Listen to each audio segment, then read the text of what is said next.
So now, today, we are going to learn about trauma. Trauma and everything that encompasses trauma. So we are going to define trauma. We are going to talk about the different types of trauma. We are going to talk about how our bodies respond to trauma. And now we are going to look at personalities in the Bible who have also gone through trauma. As the Bible says, there's nothing new under the sun. Exactly. So we are not just the only ones who have gone through trauma. There are people who before us went through trauma. And we are going to learn about how God wants us to respond to trauma. Are you ready? Oh, yes. Yes.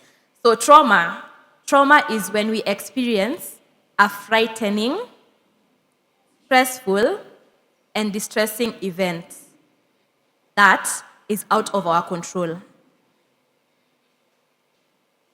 I say it again. Oh, yes. Trauma is when we experience a frightening, distressing, and stressful event that is out of our control.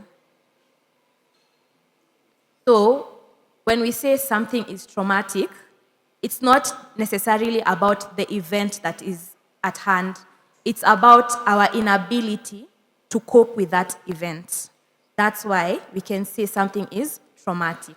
Yeah. Because me and you, we can go through the same thing, but one of us becomes traumatized and the other person is not traumatized. Yeah. Yeah. So, there's a story of how there's a time we were coming from church and going home.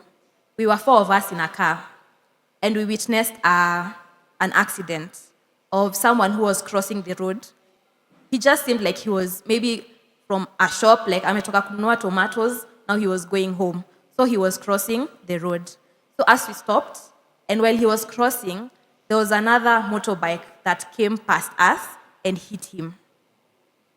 So that experience of seeing him hit, lying there, not moving, for some reason, it traumatized me. But no one else in the car was traumatized. Yeah. So nowadays, I don't just cross the road. I can even wait on one side for 10 or 20 minutes for the road to clear for me to cross. So you can see how an event traumatized one person out of 4. Yeah. Because I was among those people. She doesn't remember. I can't even remember. Yeah. Yes. So I'm sure some of us have such experiences. Yeah? Yeah. So now we are going to, Pastor Cess is going to take us through how we feel when you're traumatized. Yeah. So, as Pastor Joy has mentioned, we were in the same or we witnessed the same thing, but I did not have any trauma. She's the one who reminded me about it. But as for her, she's traumatized by it, that it has affected how she's behaving right now. So that's the thing about trauma. It's an event that affects you even after time is past. Is that clear?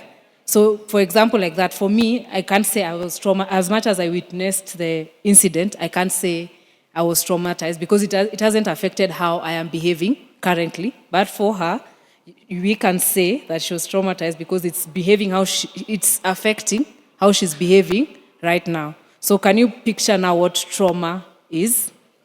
Amazing. So how you may feel when traumatized. You might feel frightened. You might feel under threat. You might feel humiliated. You might also feel rejected. I know as I'm saying this, there are things that are flashing before our eyes, right? You might feel rejected. You might feel abandoned. You might feel invalidated. For example, your feelings or views have been dismissed. You might feel unsafe. You might feel unsupported.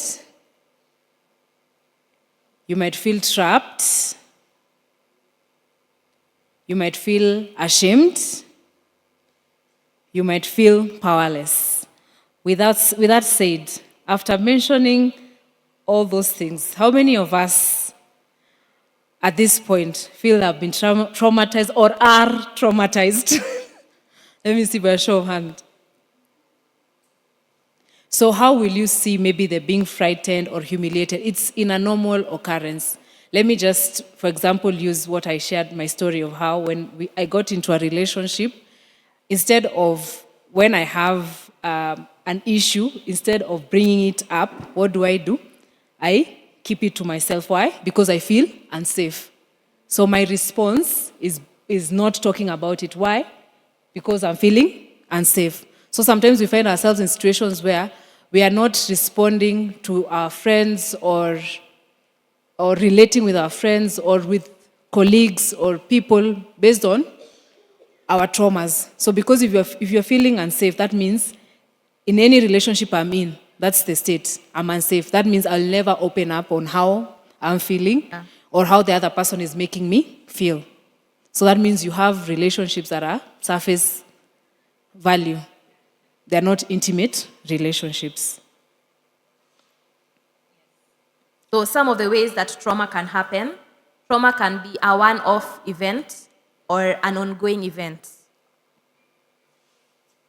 Number 2, being harmed directly or neglected. Being harmed directly or neglected. Yes. Then witnessing harm to someone else, like being a third party, like something is happening somewhere and then you witness it. You can also be traumatized as a result of that. And then living in a traumatic atmosphere. Yeah. They say Kenyans are. Yeah, I almost said that. We are living in a traumatic Atmosphere. Yes, then being affected by trauma in a family or community, including trauma that has happened even before you were born. Yes. And maybe to mention something, there's a conversation I was having with a friend, and we were looking at how their sibling, so it's a family of 4, so 2 children are from the same mother and father, and then the other 2 are from different, same father, but different mother. So the the 2 who are from this different mother, okay, same mother, same father, you get the context. So there are 2 who are same mother, same father, then there are 2 who are same mother, same father. But now where they are living, these 2 are living with their stepmother. So one of the children, in line with how trauma can affect you, but not something that has happened directly to you, but you have witnessed. So for this child who saw how the mother treated these other 2 children, because the mother mistreated these other 2 children, it affected him. Not him being, he was not treated badly, of course, because that was his mother, but now he witnessed these other 2 being treated wrongly to a point when he cleared high school, he wanted to leave the country. Like he wanted to leave the country. He did not want to continue staying with his parents. So when the brother was trying to find out where is this coming from, because yes, you want to go to outside the country, but for him, he would say, and when I go, you guys, you must know, I'm not coming back. So when the brother is trying to investigate and wonder, like, what is this? Where is this coming from? Because even if you want to go outside the country, you want to go and come back and visit. But when someone says, I want to go out of the country and I don't want to come back, and this is your home, where your family is, then that's a problem. So while digging deep, the brother told the other brother, it's because I don't feel like this place is a safe place for me and for all of us. And he was like, I know I'm young, but over the years, I've seen how our mother, because he doesn't really know that they are from different mothers, but I've seen how our mother has been treating you too. Yeah. And that makes me feel like I'm not safe here. I just want to be away so that I don't have to see any of it. Yeah. So they are traumatized, but it's not based on their own experience. It's based on something they have witnessed. Yeah. Yeah. So maybe they felt like they're the next victim. Yeah. Yeah. And then maybe they're also feeling powerless because I want to help them, but I can't help them. Yeah. So instead of me witnessing something that is out of my control, I'd rather run away and be far from the whole situation. Yeah. So looking at the different ways of how trauma can affect different people and not others. One event can affect someone and another person is not affected. What are some of the things that you think make this person disposable to be traumatized? Yeah.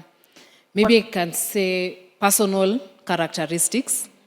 By personal characteristics, I mean our personalities. The way a sanguine will react to an event, or how a melancholic will react to an event, or a choleric, or a phlegmatic is different. For example, like a sanguine will, maybe if something happens, they'll be like, wow, it's happened. Maybe they even cry in the moment, and that's it. They will not go back to that issue again. And then we have melancholics. Yeah. When we have melancholics, a melancholic, when something happens, they will overthink, they will dig deeper. Yeah. So someone who is a sanguine and someone who is a melancholic can be traumatized over an event more as compared, or they're prone to be traumatized more than, for example, a sanguine. And then when you go to a phlegmatics are avoiders. So phlegmatic will see a situation, they know it's bad, they're hurt, they're in pain, but they'll be like, this pain, I can put it aside. I don't want to confront this pain. It's a lot of work. For phlegmatics, it's a lot of work. We do not want, I'm a phlegmatic. We don't want to deal with a lot of stuff. Oh, you're a phlegmatic? I'm a phlegmatic. So the situation is here, I'm like, this is too much. Yes, I know I'm hurt, but I don't have to deal with it right now. Yeah. So I block it. So that means also for us, we go through trauma longer. Yeah. Because now you don't deal with it immediately. You wait for it to grow into a big thing. Then that's when you feel like, oh my God, I need to address this. Yeah. So one other thing that is a factor is someone who, maybe people who have gone through other traumatic events. So, like for example, Pastor Cess, there's a time she had an accident. Yes. And then, I don't know how long after, she had another accident. Yeah. So you see, the effect of the second accident was more because she had already undergone another accident. Yeah. Reminding me of that accident. I believe today as we are going through this, we are experiencing healing. All of us are experiencing healing. And as I mentioned, as a phlegmatic, like the temptation is not to talk about it, is to skip over it. But we thank God as we are talking here, we are all going to experience healing in Jesus' name. Amen. So something else that is important to consider and that might affect the severity. Did I say that correctly? Severity of trauma. We have said number one, personal characteristics. Then Pastor Joyce has told us about previous exposure to traumatic experiences. And then number three, support system. So support system to mean, I don't know, for some of us, like for me, I don't know how to ride a bike. I know. Oh, we are together. Oh, I'm not alone. Thank you. I don't know how to ride a bike. Yeah. Which I feel comes from the fact that my parents weren't present, and then I'm a firstborn. Yeah. So I literally didn't have anyone to teach me how to ride a bike. So I remember at some point I tried with a few friends. I fell. Of course, when you fall, and then the support system is laughing. Because you see, if it's your fellow kids, they're not going to encourage you to keep riding. But unlike your parent will be like, let's go, you can do it. Now, me, I was riding with my friends. So when I fell, they laughed. And then, you know how kids laugh? They're like pointing at you, making a hole, and then talk about it the entire week of how you fell and how could you fall and all of that. So based on that, for me, riding a bike, to be honest, it's not that I can't, but it's traumatizing because of that lack of support system. Yeah. I think we share the same story. Not that I don't know how to ride, but due to a traumatic incident, I don't ride bikes. Yeah, because I also had the same experience as you. Like, I was learning how to ride a bike, and then tuseme nilichochwa, I went downhill. Imagine Alana Wow. going downhill. Yeah. Sorry. That was in 2005. I have never ridden a bike since then. So you know the extent of the trauma. It was severe. It was severe. I remember the ear. Yeah. You remember it was a downhill. Yeah. Hey, how many years are those? 2005. 20 years. Yes. Wow. Yeah. I believe as we are speaking, you can see some of the some of the things. And you know, I think something interesting about trauma is that some of us think that the personalities we have are our actual personalities, but they are not.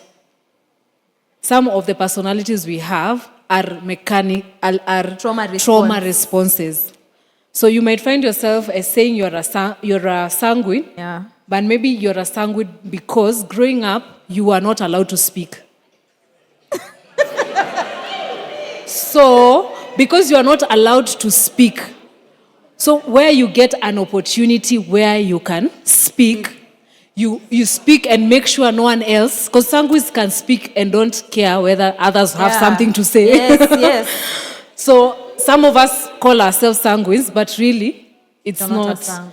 Yeah, or a phlegmatic. Yeah. You call yourself a phlegmatic, but it's because you have adopted a mechanism of survival where, because you don't want to deal with emotion, you withdraw. So you say, I like me time. But no, it's not like you don't like me. You like me time. It's because you don't like facing your problems. So you prefer being alone. Because when you involve someone else, that means you have to converse. Yeah. And because you don't want to converse, it makes you uncomfortable. Yeah. You acclimatize and say, I'm a phlegmatic. But really, it's maybe lack of support system that is making you unable to share your emotions. Yeah. Yeah. Okay, so are we learning? Are we seeing ourselves? Are some of your questions being answered? Maybe there's some questions you've been asking yourself. Are they being answered? Why do I behave the way I do? Yes. So now we are going to look at the types of trauma. Yes. So we have 3 main types of trauma. We have acute, chronic, and complex. So the acute one is when you undergo one stressful event. An example of that, we're going to pick this from the Bible, is when Jonah, you remember Jonah in the Bible? Yeah. When he was swallowed by a whale. A whale. You can try and imagine how that experience was for him. Yeah. It's not like it happened many times. It was just one experience. Yeah. So we can say that's an acute trauma. Yeah. An experience that has happened once. Then we have the chronic trauma. That one is when an event is continuous.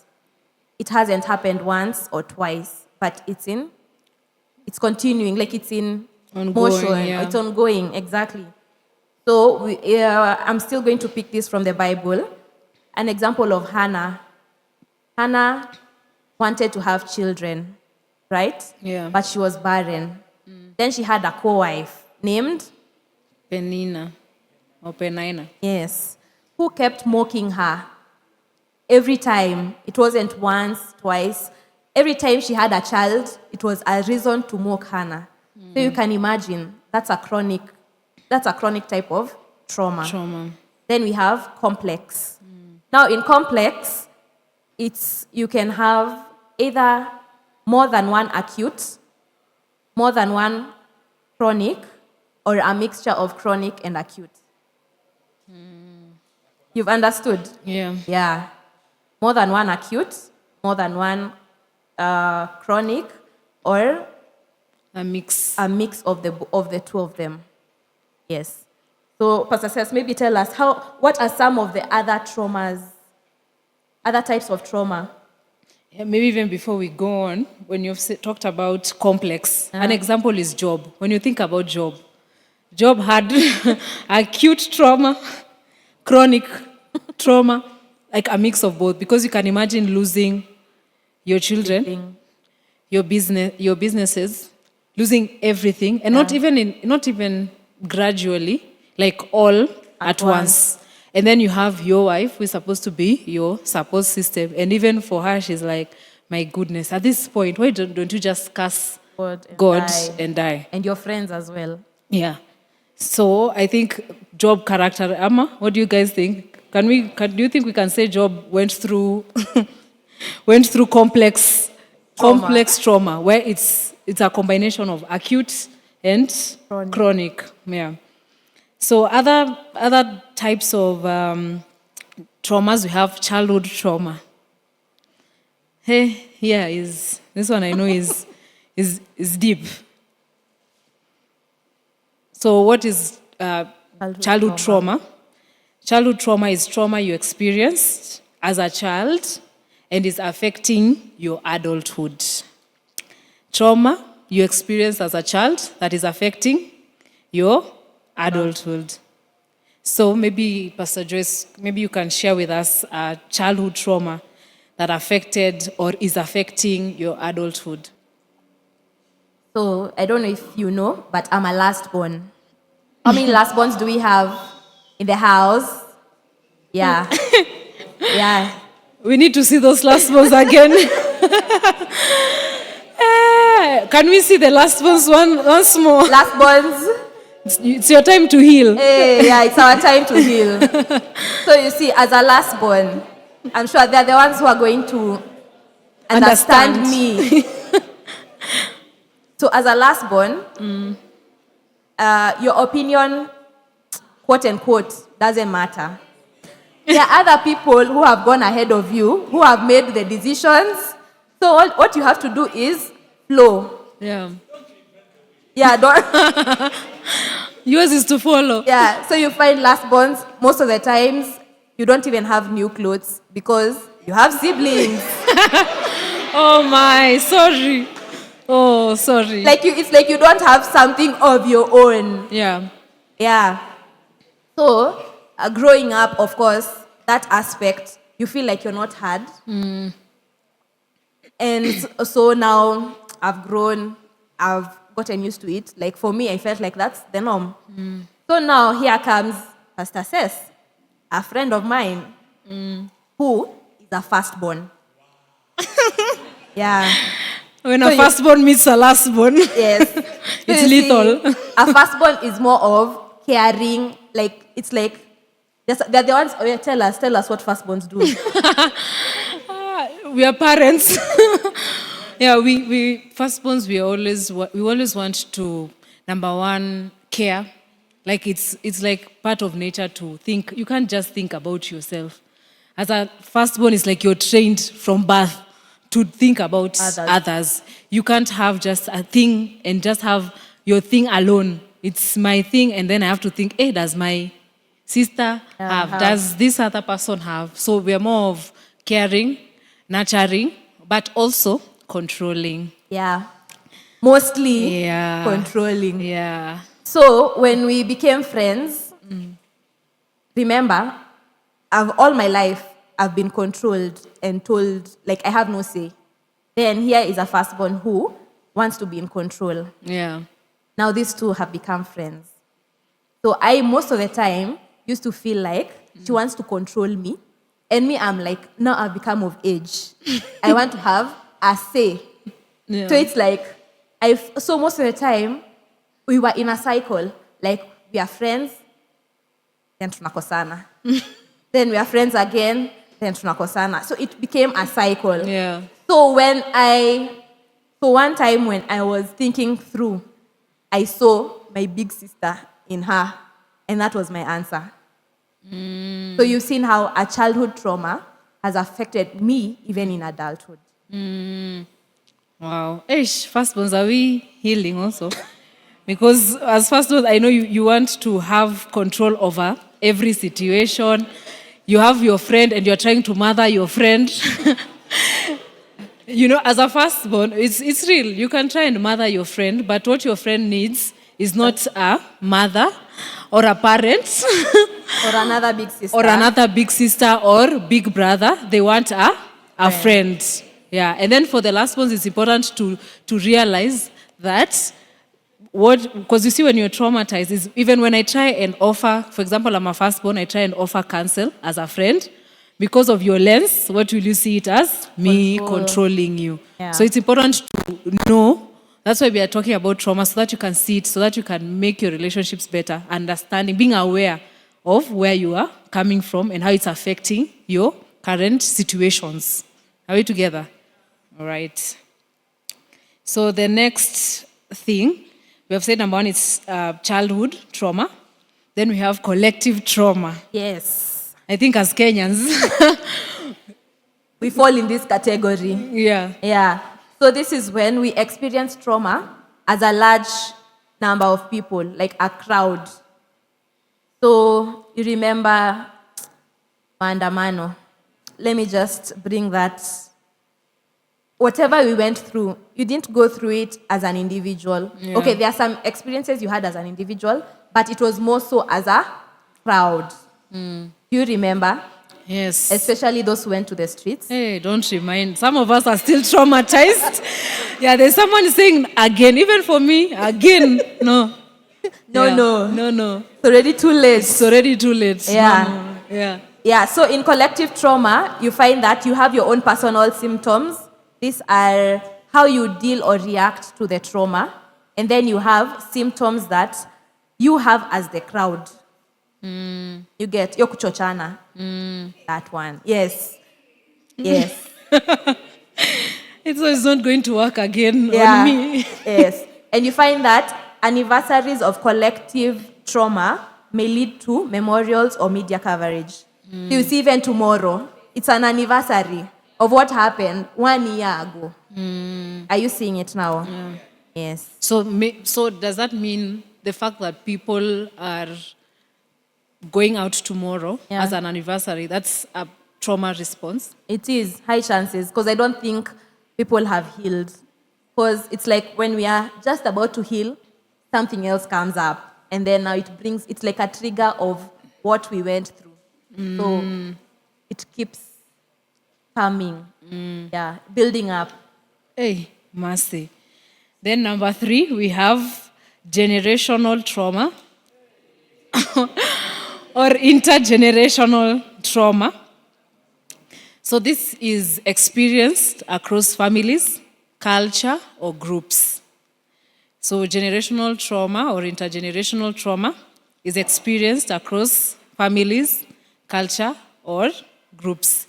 And I've remembered I was talking to someone today, and they were telling me that they have realized that there's they didn't choose the word generational trauma, but now when I think about it, it's generational. So they were telling me that they have realized that he's struggling it's not that he doesn't love the mother, he loves the mother, but there's an experience that he had with the mother growing up that makes it difficult to relate with the mother. So he kind of has some traumatic experience that he had that is affecting how he relates with the mother. Not that he has a problem with the mother, but there's a barrier in how to relate with the mother. And then he was saying that he realized that that's the same thing that is happening with the father. Oh. So the father also, again, loves the mother, has no problem with the mother, but how the mother brought him up caused him to have some reservations or some barrier in how they relate with the with the mother. So he has realized that he's not the first one to go through it. Yeah. He's second to go through it. So I think that's how that's how you can pick on a generational trauma, whereby you're not in your family, for instance, you're not the first one. Because you see, another thing is, for example, if you grow up in a broken home, for instance, there are two outcomes. If you grow up in a broken home, because of the trauma around it, it may lead you to either do what?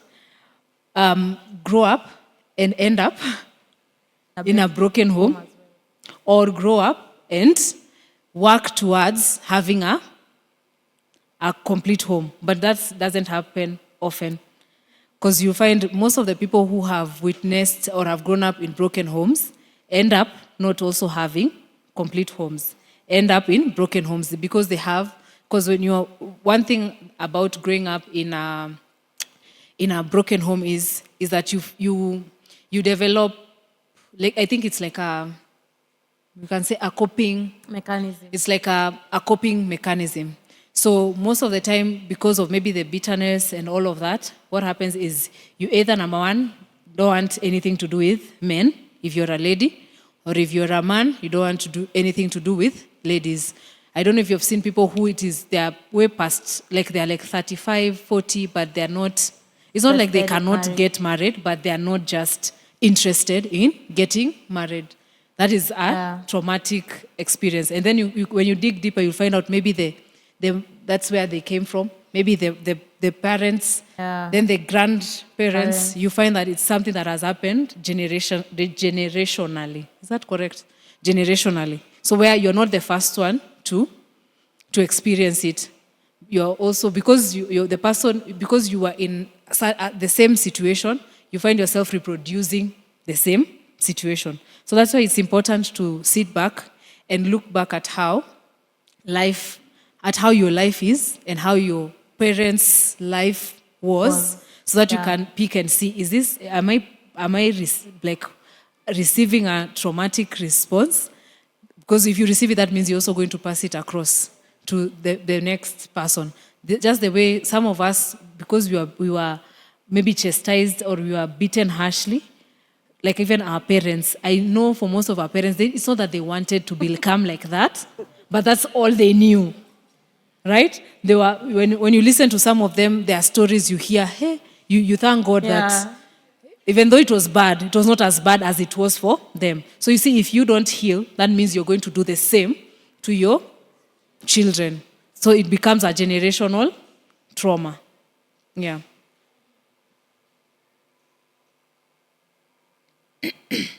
Moving on to the next. Moral injury. So this is where you are put in a situation where whatever you're supposed to do goes against your values, your beliefs, and your morals. Yes. So an example is, how many people drive here? Drivers. Even by faith. Yeah. So you find that sometimes when you're stopped by a policeman and then akushtue kidogo, what will you do? Katoa hongo. Exactly. But it's against your morals, your beliefs. Exactly. So are you seeing it? Yes. So some of us, that can be a traumatic thing. Yeah, because you don't want to do it, but now you are forced to do it. Because you're trying to imagine, I'm going to the cell. What happens in cells? I remove one shoe, I remove your belt. There's no proper toilet or something like that. When you imagine that, you'd rather remove that money than actually do the right thing. So some of these causes of the moral injury trauma is poor safety practices. Poor safety practices. I believe, our police force, are they out to protect us or to trap us so that we get money? It's very, you're in the heart of the matter. When you think about it, are they there to protect us or to trap us so that they get money from us? So you see, the thought of that makes you react in a certain way. Yeah. Then you get regulations or orders from people in higher places. Sometimes, like for example, I don't know if it was Maureen who was giving us the story of she wanted to graduate, and then a lecturer told her, if you want to graduate, you have to give me the goods. So, you see, yes, it's going against her morals, her belief system. Yeah, she didn't do it, by the way. Yeah, just a disclaimer. Yeah. She did not do it. Yes. But you can see how that can affect you and how it can, for some, it will make them maybe, of course, you'll maybe not do. Yeah. You'll not maybe fall through. But for others, you fall through. And then that now becomes a point where now, for example, you categorize people based on your experience. Yes. You find like, this is how all lecturers are, or this is how all leaders are. Because maybe you had an experience with one leader, now it makes you feel unsafe with all other leaders. Yeah. So then immoral behaviors, particularly with people in charge, more or less like the one I've explained. Yeah. So sometimes even bosses. Yes. So they can make you do things, immoral things. Like, for example, some people sleep with the bosses so that they can get a raise. Yes. That's an example. Pastor says. Then, working in a system, you see failing, but you have no power to fix it. That's also a cause of it's a moral injury trauma. And then we have lack of resource provided by a workplace, government, or ruling body to treat everyone equally. Hey, as I'm saying this, I'm reminded of a time I really needed a passport. Tell the people of God what you did. To travel. I really needed a passport to travel because I had lost mine. First of all, the fact that you have lost a passport is double the amount. And then at that particular time, it was so frustrating. Right now, I think the system is better, I think. But that time, I remember one of us here had stayed for a whole year without receiving their passport. So me imagining that I'm going to stay for a whole year without receiving my passport, and I had about, I think, 2 months, or is it 3 months to travel. Yeah. I felt cornered to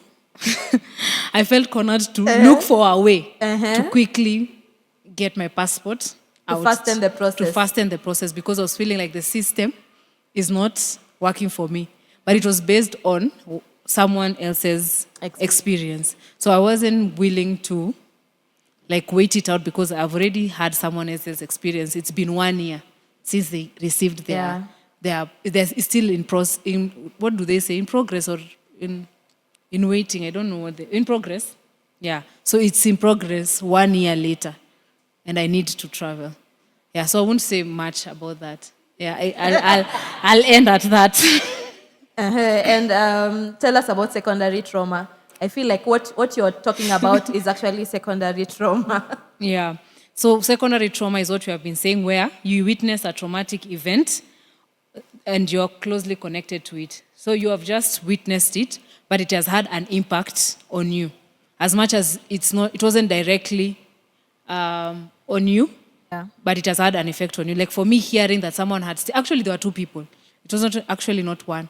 One had stayed for 1 year. The other one had stayed for about 6 months without receiving their passport. So for me, I based how I behaved on their experiences. Yeah, so I can call that secondary trauma. Yeah.